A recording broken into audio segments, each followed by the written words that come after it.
Ngayon gagawa tayo ng door lock. Yan. Door lock to. Ang problema nito, isang pinto ayaw magbukas. Baka motor lang ang problema niyan.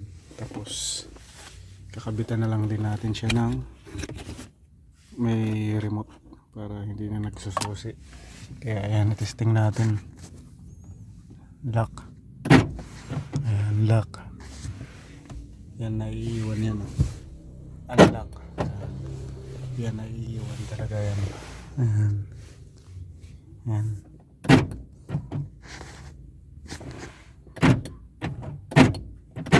Kaya gagawin na natin to. Sidings, ayan, may nakatago. Ayan. Mostly screw yan.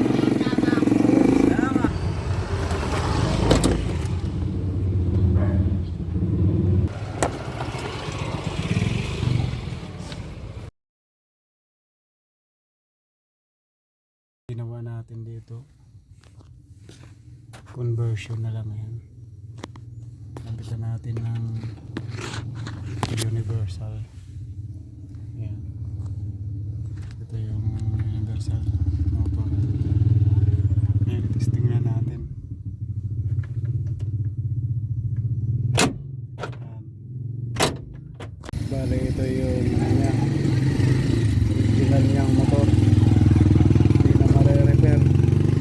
Silyado. Kaya ang remedyo ngayon pang tagal. Kaya nag-convert tayo ng actuator motor yan. Ayan. Kaya babalik na natin yung sidings. Sit din tayo dito, tinanggal. Ayan o.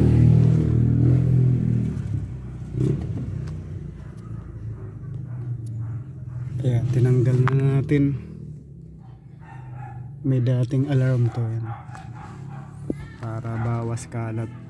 Bali kakabit na lang tayo ng keyless entry dito. Module, pinasimple na natin yung wiring yan. Ayos na natin.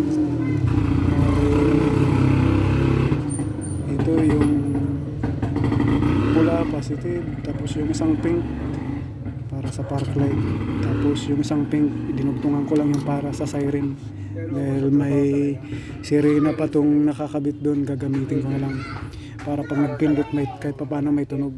Tapos ito ground, tapos ito dalawa, ito lang yung lock and lock papuntang equator dito. Ayan yung equator. Tapos ito naka-ready na, ilulusot na natin yun dito.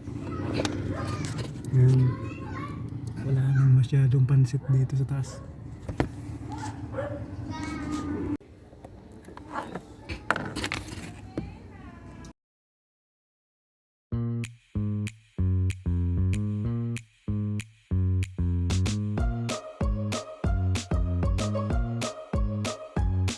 Yung module natin